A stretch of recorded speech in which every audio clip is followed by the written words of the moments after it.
ಯಾವುದಂದ್ರೆ ಮನುಷ್ಯರಾಗಿ ಹುಟ್ಟಿದ ಮೇಲೆ ಕಷ್ಟ ಇಲ್ಲ ಅಂತ ನಾವು ಹೇಳಕ್ಕೆ. ಈಗ ನಮ್ಮ ಸಹೋದರ ಒಂದು ವಾಕ್ಯ ಹೇಳಿದಲ್ಲ, 1 ಯೋಹಾನ 1:8 ನನ್ನಲ್ಲಿ ಪಾಪ ಇಲ್ಲ ಎಂದು ಯಾರು ಹೇಳ್ತಾರೋ ಅವರು ತನ್ನನ್ನೇ ತಾನು ವಂಚಿಸಿಕೊಳ್ಳುತ್ತಾರೆ, ತನ್ನನ್ನೇ ತಾನು ಮೋಸ ಮಾಡುತ್ತಾರೆ ಎಂಬುದಾಗಿ. ಹಾಗಾದ್ರೆ ನಾವೆಲ್ಲರೂ ಯಾವುದೋ ಒಂದು ರೀತಿಯಲ್ಲಿ ಪಾಪ ಮಾಡ್ತೇವೆ. 1. 2ನೇದು, ಈ ಪಾಪ ಮಾಡುವುದರಿಂದ ನಮಗೆ ಅನೇಕ ಶೋಧನೆಗಳು, ವೇದನೆಗಳು, ರೋಗಗಳು, ನಷ್ಟಗಳು, ಬಾಧೆಗಳು ನಮಗೆ ಉಂಟಾಗ್ತದೆ. ಅದು ಬೈಬಲ್ನಲ್ಲಿ ಇದೆ. ಯಾಕಂದ್ರೆ ಬೈಬಲ್ನಲ್ಲಿ ಕೀರ್ತನೆಯಲ್ಲಿ ಕ್ಲಿಯರ್ ಆಗಿ ಬರೆಯಲ್ಪಟ್ಟಿದೆ. 107:15 ವಚನ ಹೇಳ್ತದೆ, ನಿಮ್ಮ ಪಾಪ ಕಾರ್ಯದ ನಿಮಿತ್ತ ನೀವು ಬಾಧೆಗಳಿಗೆ ಒಳಗಾಗಿದ್ದೀರಿ, ನಿಮ್ಮ ಅನ್ಯಾಯ ಅಕ್ರಮಗಳಿಂದ ನೀವು ರೋಗಿಗಳು ಆಗಿದ್ದೀರಿ. ಅನ್ಯಾಯ ಅಕ್ರಮದಿಂದ ರೋಗಿಗಳು ಆಗಿದ್ದೀರಿ, ಪಾಪ ಕಾರ್ಯದ ನಿಮಿತ್ತ ಬಾಧೆಗಳಿಗೆ ಒಳಗಾಗಿದ್ದೀರಿ ಎಂಬುದಾಗಿ ಅಲ್ಲಿ ಬರೆಯಲ್ಪಟ್ಟಿದೆ. ಹಾಗಾದರೆ ನಮ್ಮೆಲ್ಲರಿಗೆ ಬಾಧೆಗಳು ಇದೆ, ರೋಗಗಳು ಇದೆ. ರೋಗ ಅಂದ್ರೆ ಕ್ಯಾನ್ಸರ್ ರೋಗ ಮಾತ್ರ ರೋಗ ಅಲ್ಲ, ಕಿಡ್ನಿ ಫೇಲ್ ಆದ್ರೆ ಮಾತ್ರ ರೋಗ ಅಲ್ಲ, ಮತ್ತು ಬೇರೆ ಬೇರೆ ರೀತಿಯ ರೋಗಗಳು ಇದೆ. ಇನ್ನು ಕೆಲವರಿಗೆ ಎಂತ ರೋಗ ಅಂದ್ರೆ ನಾನು ಸುಮ್ಮನೆ ತಮಾಸಾಗಿ ಹೇಳುವುದಿಲ್ಲ, ಯಾವಾಗಲೂ ಹೇಳ್ತಾನೆ ಇರ್ತೇನೆ. ಯಾರನ್ನ ಏನೋ ಟೆನ್ಷನ್ ಆಗಿ ಚಿಂತೆಯಲ್ಲಿ ಮಕ್ಕಳಾಗ್ಲಿ ದೊಡ್ಡವರಾಗ್ಲಿ ಮೂಳೆಯಲ್ಲಿ ಹೋಗಿ ಕಣ್ಣ ಕೈ ಹಿಡಿದು ಹೀಗೆ ಕೂತಿರ್ತಾರೆ, ನೋಡ್ತೇವೆ. ಆವಾಗ ಅವರಲ್ಲಿಂದ ಬರ್ತಾರೆ. ಒಂದು ಮಗಳು ಅಲ್ಲಿ ಕೂತ್ಕೊಂಡಿದ್ರೆ, ಒಂದು ಮಗ ಅಲ್ಲಿ ಕೂತ್ಕೊಂಡ್ರೆ ಅವರ ತಾಯಿ ಯಾರಾದ್ರೂ ಬರ್ತಾರೆ. ನಿನಗೇನು ರೋಗ ಬಂತು, ನೀನು ಕೂತ್ಕೊಂಡಿಯ? ನಿನಗೇನು ರೋಗ ಬಂತು, ಹೀಗೆ ಕೂತ್ಕೊಳ್ತೀಯ? ಹೇಳ್ತಾರ? ಇಲ್ಲ, ಭಯಪಡಿಲ್ಲ. ನಾನು ಇಲ್ಲಿ ನಿಂತೇನೆ ಅಷ್ಟೇ, ಅರ್ಥ ಇದ್ರಲ್ಲ? ಅದರಿಂದ ರೋಗ ಅನ್ನೋದು ಸುಮ್ಮನೆ ಟೆನ್ಷನ್ ಅಲ್ಲಿ ಕೂತ್ರೆ ಕೂಡ ಅದು ಕೂಡ ಒಂದು ರೋಗವೇ. ಹಾಲೆಲೂಯಾ.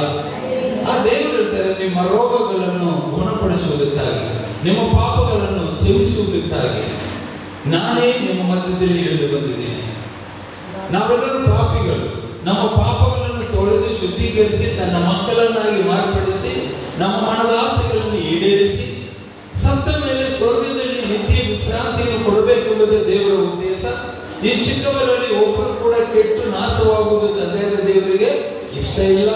ಇದು ಯೇಸು ಸ್ವಾಮಿ ನಮಗೆ ಹೇಳಿದ ಮಾತು. ಹಾಲೆಲೂಯಾ. ಇಲ್ಲಿ ಪ್ರಕಟಣೆ ಕಾಂಡ 2ನೇ ಅಧ್ಯಾಯ 9ನೇ ವಚನ, ಅಲ್ಲಿ ದೇವರ ವಾಕ್ಯ ಏನು ಹೇಳ್ತದೆ ಓದಿ. ಯಾರನ್ನ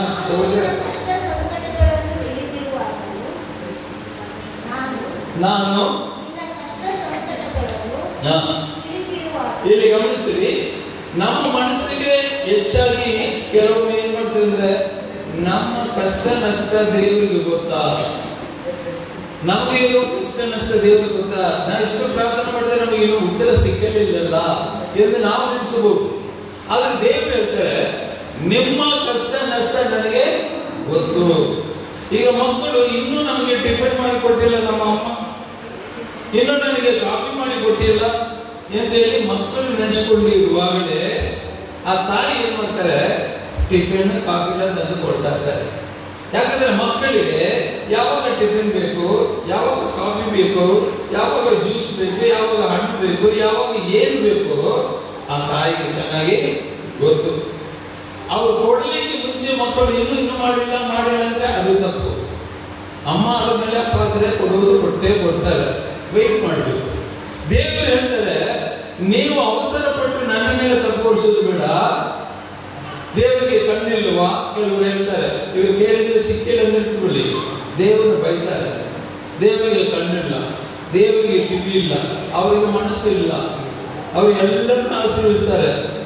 ಅಕ್ರಮ ಮಾಡೋರೆಲ್ಲ ಚೆನ್ನಾಗಿದ್ದಾರೆ, ನಾನು ದೇವರನ್ನೇ ನಂಬಿಕೊಂಡಿದ್ದೇನೆ, ನನಗೆ ಈ ಕಷ್ಟ ಯಾಕೆ, ಇನ್ನು ಮುಂದೆ ನಾ ಬೈಬಲ್ ಓದುವುದಿಲ್ಲ, ಇನ್ನು ಮುಂದೆ ಪ್ರೇಯರ್ಗೆ ಹೋಗುವುದಿಲ್ಲ, ಇನ್ನು ಮುಂದೆ ನಾ ಚರ್ಚಿಗೆ ಹೋಗುವುದಿಲ್ಲ, ಪ್ರಾರ್ಥನೆ ಮಾಡುವುದಿಲ್ಲ, ನಾನು ಮಾಡುವ ತಪ್ಪು ಮಾಡ್ತಾನೆ ಇರ್ತೇನೆ. ಅನ್ಯಾಯ ಮಾಡೋರು ಚೆನ್ನಾಗಿರಲ್ಲ, ಅರ್ಥಾಯ್ತಲ್ಲ? ಅದಕ್ಕೆ ನಾನು ನಿನ್ನೆ ಒಬ್ಬರು ನನಗೆ ಫೋನ್ ಮಾಡಿ ಹೇಳಿದ್ರು, ನಾನು ಹೇಳಿದೆ, ಬೆಳಗ್ಗೆ ಹೇಳಿದ್ರೆ ಏನೋ ಗೊತ್ತಿಲ್ಲ. ಅವ್ರು ಫೋನ್ ಮಾಡಿ ಹೇಳಿದರು, ಯಾಕೆ ಬ್ರದರ್ ಒಳ್ಳೆಯವರಿಗೆ ರಸ ಬರ್ತದೆ ಅಂತ ಹೇಳಿದ್ರು. ನೀನು ಯಾವಾಗ ಫೋನ್ ಮಾಡಿ ಕೇಳ್ತಾರೆ, ಯಾಕೆ ಒಳ್ಳೆಯವರಿಗೆ ಕಷ್ಟ ಬರ್ತದೆ? ನಾನು ಒಂದೇ ಮಾತಿನಲ್ಲಿ ಮುಗಿಸ್ಬಿಟ್ಟೆ. 2 ತಿಮೋಥೆಯು 3:12 ಒಂದು ವಾಕ್ಯ ಇದೆ ಅಂತೇಳಿ ಹೇಳಿದೆ. ಕ್ರಿಸ್ತ ಯೇಸುವಿನಲ್ಲಿ ಭಕ್ತಿಯಿಂದ ಜೀವಿಸಲಿಕ್ಕೆ ಪ್ರಯತ್ನ ಮಾಡುವ ಪ್ರತಿಯೊಬ್ಬರು ಹಿಂಸೆಗಳಿಗೆ ಒಳಗಾಗುತ್ತಾರೆ. ಅಂದ್ರೆ ನಾವು ಭಕ್ತಿಯಿಂದ ಜೀವಿಸಬೇಕಾದ್ರೆ ನಾವು ಒಳ್ಳೆಯವರಾಗ್ತೇವೆ, ಕೆಟ್ಟದೆಲ್ಲ ಬಿಡ್ತೇವೆ, ನಾವು ಒಳ್ಳೆಯ ದೇವರ ಮಕ್ಕಳಾಗ್ತೇವೆ. ಅವಾಗ ದೇವರು ನಮ್ಮನ್ನು ಆಶೀರ್ವದಿಸ್ತಾರೆ. ಸೈತಾನ ಸುಮ್ಮನೆ ಇರ್ತಾನ? ನಮ್ಮನ್ನು ಹಿಂಸಿಸಲಿಕ್ಕೆ ಆರಂಭಿಸ್ತಾನೆ, ಹಿಂಸೆಗಳಿಗೆ ಒಳಗಾಗುತ್ತಾರೆ. ಭಕ್ತಿಯಿಂದ ಜೀವಿಸಲಿಕ್ಕೆ ಆಸೆ ಪಡುವವರು ಹಿಂಸೆಗಳಿಗೆ ಒಳಗಾಗುತ್ತಾರೆ. ಹಿಂಸೆ ಯಾರು ಕೊಡೋದು? ದೇವರು ಕೊಡೋದಿಲ್ಲ. ಆದ್ರೆ ದೇವರಿಗೆ ಪರ್ಮಿಷನ್ ತಗೊಂಡು ಹಿಂಸೆ ಕೊಡ್ಲಿಕ್ಕೆ ಅಧಿಕಾರ ಇದೆ ಸೈತಾನಿಗೆ. ಚಾಲೆಂಜ್ ಮಾಡ್ತಾನೆ, ಇನ್ನೂ ದೇವರೇ ದೇವರೇ ಅಂತಾನೆ. ಯಾಕೆ ಗೊತ್ತಾ? ಅವನಲ್ಲಿರೋದನ್ನ ಕಿತ್ತು ಬಿಸಾಕಿ ನೋಡಿ ದೇವರೇ ಇಲ್ಲ ಅಂದ್ಬಿಡ್ತಾನೆ. ಅವಾಗ ದೇವರು ಹೇಳ್ತಾರೆ, ಲೋಕದಲ್ಲಿ ಅವನಿದ್ದಾನೆ, ನೀನು ಇದೀಯ, ನಾನು ಅದನ್ನು ಮಾಡೋದಿಲ್ಲ, ಬೇಕಾದ್ರೆ ನೀನು ಮಾಡ್ಕೋ, ಆದ್ರೆ ಅವನು ಮುಟ್ಟಬೇಡ, ಏನ್ ಬೇಕಾದ್ರೂ ಮಾಡ್ಕೋ. ಅವನ ಆಸೆಯನ್ನು ಕಿತ್ಕೊಳ್ತಾನೆ, ಮಕ್ಕಳನ್ನು ಆಕ್ಸಿಡೆಂಟ್ ಮಾಡಿ ಸಾಯಿಸ್ತಾನೆ. ಯೋಗಿಗೆ ನಡೆದಿದ್ದು ಅದೇ ತಾನೆ. ಆದ್ರೂ ಯೋಗ ಬಾಯಿಯಿಂದ ಏನಾದ್ರು ಬಂತ ಕೆಟ್ಟ ಮಾತು ದೇವರ ಮೇಲೆ ಕೋಪ ಮಾಡಿದಾರ? ಎಲ್ಲ ಹೋಗಿತ್ತು. 10 ಮಕ್ಕಳು ಯೌವನಸ್ಥರು, ಮದುವೆ ಆಗಲಿಲ್ಲ. 10 ಮಕ್ಕಳು ಒಂದೇ ದಿನ ಸತ್ತರು, ಒಂದೇ ದಿನ ಆಸ್ತಿಲ್ಲ ಹೋಗಿತ್ತು. ಹೆಂಡತಿ ಹೇಳ್ತಿದ್ದ, ಇನ್ನೂ ದೇವರೇ ಅಂತೀಯಲ್ಲ. ಅವಾಗ ಆತ ಏನಿಲ್ಲ ಗೊತ್ತಾ? ಹುಟ್ಟಿದಾಗ ಏನು ಹೊತ್ತು ತಂದೆ, ಸತ್ತಾಗೇನು ಕೊಂಡೋಗುವೆ ನೀನು. ಹುಟ್ಟಿದಾಗ ಏನು ಹೊತ್ತು ತಂದೆ, ಸತ್ತಾಗೇನು ಕೊಂಡೋಗುವೆ ನೀನು. ಎಲ್ಲಿದ್ದಾಗಿ ಬಂದೆ ಈ ಜಗಕ್ಕೆ, ಎಲ್ಲಿ ಹೋಗಬೇಕು ನಿನಗೆ ಗೊತ್ತೇ. ಎಲ್ಲಿದ್ದಾಗಿ ಬಂದೆ ಈ ಜಗಕ್ಕೆ, ಎಲ್ಲಿ ಹೋಗಬೇಕು ನಿನಗೆ ಗೊತ್ತೇ. ಬಾ ಯೇಸುವಲ್ಲಿ ಬಾ, ನಿನ್ನ ಹೃದಯ ಯೇಸುವಿಗೆ ಬಾ. ನಿನ್ನ ಎಷ್ಟು ಚೆನ್ನಾಗಿರ್ತದ. ಸ್ವಲ್ಪ ನಿಲ್ಲಿ, ಇನ್ನೊಂದು ಎಷ್ಟೋ ಜನರು ಒಂದು ಪ್ರೀತಿಗಾಗಿ, ಈಗ ಸಹೋದರ ಹೇಳಿದ್ರು, ನಾನು ಪ್ರೀತಿಯನ್ನು ಹುಡುಕಿದ್ದೆ, ನನಗೆ ಯಾರು ಪ್ರೀತಿ ಕೊಟ್ಟಿಲ್ಲ. ಕೆಲವರಿಗೆ ತಂದೆ ತಾಯಿಯ ಪ್ರೀತಿ ಇರುವುದಿಲ್ಲ, ಅಣ್ಣ ತಮ್ಮ ಅಕ್ಕ ತಂಗಿರ ಪ್ರೀತಿ ಇರುವುದಿಲ್ಲ, ಫ್ರೆಂಡ್ಸ್ ಪ್ರೀತಿ ಇರುವುದಿಲ್ಲ. ಹೀಗೆ ಪ್ರೀತಿ ಇಲ್ಲದೆ ನರಳುತ್ತಿರುವುದು ಬಹಳ ಜನರು. ಯಾರನ್ನ ಒಂದು ಸಣ್ಣದಾಗಿ ನಗ್ಬಿಟ್ರೆ ಸಾಕು, ಏನನ್ನ ಒಂದು ಗಿಫ್ಟ್ ಕೊಟ್ಬಿಟ್ರೆ ಸಾಕು, ಅವ್ರಿಗೆ ಪ್ರೀತಿ ಸಿಕ್ಕಿದ್ರೆ ಅವ್ರು ಹಿಂದೆನೇ ಹೋಗ್ಬಿಡ್ತಾರೆ. ಇದೆಲ್ಲ ಲೋಕದಲ್ಲಿ ನಡೀತದ ಇಲ್ಲ. ಯಾರು ಪ್ರೀತಿ ಮಾಡಿಲ್ಲ, ಅವರು ಮಾತ್ರ ನನ್ನನ್ನು ಎಷ್ಟು ಪ್ರೀತಿಸಿದ್ರು. ನನ್ನ ಊಟ ಮಾಡಿದ್ಯಾ ಅಂತ ಕೇಳುವವರು ಯಾರಿಲ್ಲ. ಅವ್ರು ಹೇಳ್ತಾರೆ, ಯಾಕೆ ಹಿಂಗೆ ತೆಳ್ಳಗಾಗಿದ್ಯಾ, ಊಟ ಮಾಡಿಲ್ವಾ, ಎಷ್ಟು ಪ್ರೀತಿಸಿದ್ರು ಎಂಬುದಾಗಿ ಹೇಳ್ತಾರೋ ಇಲ್ಲ. ಹಂಗೆ ಪ್ರೀತಿ ಮಾಡಿ ಅವರಿಂದ ಹೋದವರು ಕೆಲವು ದಿನಗಳಲ್ಲಿ ದೂರ ಆದರು, ಕೆಲವರು ಸಾಯಿಸಿದರು, ಕೆಲವರು ಕುತ್ತಿಗೆ ಹಿಡಿದು ದಬ್ಬಿದರು, ಕೆಲವರು ಡೈವರ್ಸ್ ಕೊಟ್ಟರು. ಇದೆಲ್ಲ ನಡೆದಿತ್ತು. ಪ್ರೇಮವಾಗಿ ಅಳೆದು ಸೋತೆ ನೀನು, ನಂಬಿದವರ ಪ್ರೇಮವೆಲ್ಲ ಸುಳ್ಳು. ಪ್ರೇಮವಾಗಿ ಅಳೆದು ಸೋತೆ ನೀನು, ನಂಬಿದವರ ಪ್ರೇಮವೆಲ್ಲ ಸುಳ್ಳು. ಜೀವ ಕೊಟ್ಟ ಪ್ರೇಮ ನೋಡು, ಸಿಲುಬೆ ಮರಣ ಸತ್ಯ ಪ್ರೇಮ ಕಾಣು. ಜೀವ ಕೊಟ್ಟ ಪ್ರೇಮ ನೋಡು, ಸಿಲುಬೆ ಮರಣ ಸತ್ಯ ಪ್ರೇಮ ಕಾಣು. ಬಾ ಯೇಸುವಿಗೆ ಬಾ, ನಿನ್ನ ಹೃದಯವ ಯೇಸುವಿಗೆ ಬಾ.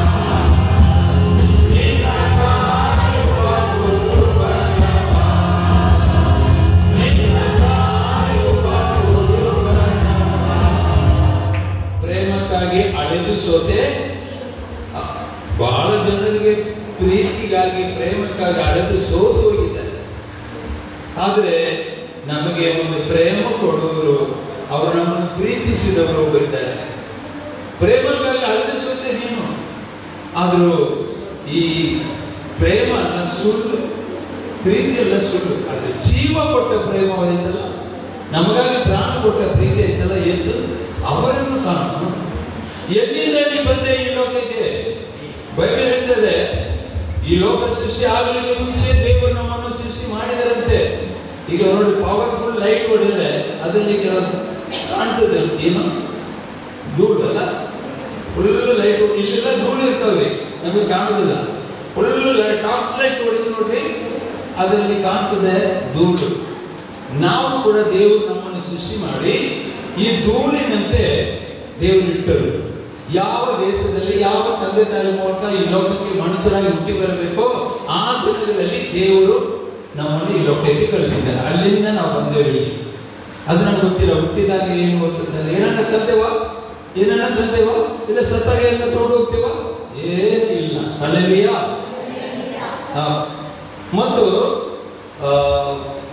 ಹಣದ ಹಿಂದೆ ಓಡಿದ್ದು ಸಾಕು. ಹಣದ ಹಿಂದೆ ಎಷ್ಟೋ ಜನರು ಹಣದ ಹಿಂದೆ ಓಡಿದ್ದಾರೆ. ಅದು ನೆಮ್ಮದಿ ಸಿಕ್ಕಿತಾ? ಎಷ್ಟು ಬೇಕೋ ಅಷ್ಟೇ. ಬೈಬಲ್ನಲ್ಲಿ ಕೂಡ ಒಂದು ವಾಕ್ಯ ಹೇಳ್ತಾ ಇದೆ, ಇಸ್ರೇಲ್ ಜನರು ಈಜಿಪ್ತಿನಿಂದ ಮರುಭೂಮಿಯಲ್ಲಿ ಬರುವಾಗ ದೇವರ ಆಕಾಶದಿಂದ ಮಣ್ಣವನ್ನು ಸುರಿಸಿದರು. ದೇವರು ಹೇಳಿದರು, ಅವತ್ತು ನಿಮಗೆ ಎಷ್ಟು ಬೇಕೋ ಅಷ್ಟನ್ನು 2 ಪುಟ್ಟಿ ಸಿಗುವುದಷ್ಟು ಒಬ್ಬೊಬ್ಬರಿಗೆ ಅಳತ ಮಾಡಿ ಆರಿಸಿಕೊಳ್ಳಿ ಎಂಬುದಾಗಿ. ಅದು ಬಿಸಿಲು ಬಂದರೆ ಕಲಿಗೆ ಹೋಗುತ್ತಂತೆ. ಅಷ್ಟೊಳಗೆ ಆರಿಸಿಕೊಳ್ಳಬೇಕು. ಕೆಲವರು ಆಸೆಯಿಂದ ಬಹಳ ಆರಿಸಿಕೊಳ್ತಾರಂತೆ, ಕೆಲವರು ಆರಿಸಿಕೊಳ್ಳಲು ಆಗದೆ ಕಡಿಮೆ ಆರಿಸಿಕೊಂಡು ಬರ್ತಾರಂತೆ. ಆದ್ರೆ ಇಲ್ಲಿ ಬಂದು ಅಳತ ಮಾಡಿ ನೋಡಿದ್ರೆ ಹೆಚ್ಚು ಆರಿಸಿಕೊಂಡು ಬಂದವರಿಗೆ ಅಷ್ಟೇ ಇರ್ತದಂತೆ, ಸ್ವಲ್ಪ ಆರಿಸಿಕೊಂಡು ಬಂದವರಿಗೆ ಅಷ್ಟೇ ಇರ್ತದಂತೆ. ಬೈಬಲ್ನಲ್ಲಿ ಇದೆ. ಹಲ್ಲೆಲೂಯಾ. ನಾವು ಎಷ್ಟು ದುಡಿದರೂ ಇಷ್ಟು ಹೊಟ್ಟೆ ಒಳಗೆ ಹೋಗ್ಲಿಕ್ಕೆ ಮಾತ್ರ ಅಷ್ಟೇ ತಿನ್ನಕ್ಕಾಗುತ್ತೆ. ಇಷ್ಟು ತಂದೆ ಹಂಗೆ ಆಗ್ತದೆ, ಹೊಟ್ಟೆ ಹೊಡೆದು ಸತ್ತು ಹೋಗ್ತೀವಿ, ಹೌದಲ್ಲ? ಅದರಿಂದ ಎಷ್ಟು ಬೇಕೋ ಅಷ್ಟು ದೇವರು ಕೊಡ್ತಾರೆ ಅಲ್ಲ. ಹಣದ ಹಿಂದೆ ಓಡಿದ್ದು ಸಾಕು,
ಎಂಬುದಾಗಿ ಕೆಲವರು ತಿಳ್ಕೊಂಡಿದ್ದಾರೆ. ಆದ್ರೆ ಸ್ಥಾನ, ಮಾನ, ಅಧಿಕಾರ ಇದೆ, ನನಗೆ ಎಲ್ಲ ಇದೆ, ಹಿಂಗೆ ಚಪ್ಪಲ ಹೊಡೆದ್ರೆ 10 ಜನರು ಓಡಿ ಬರ್ತಾರೆ ಎಂಬುದಾಗಿ ಅನೇಕರು ಗರ್ವ ಪಡ್ತಾರೆ. ಆದ್ರೆ ಇದೆಲ್ಲ ಒಂದು ದಿನ ಏನು ಇಲ್ಲದಂಗೆ ಮೂಲೆಯಲ್ಲಿ ಬಿದ್ದು ಕೊನೆಯದಾಗಿ ಸತ್ತು ಮಣ್ಣು ಒಳಗೆ ಹುಳ ತಿಂತಿರ್ತದೆ.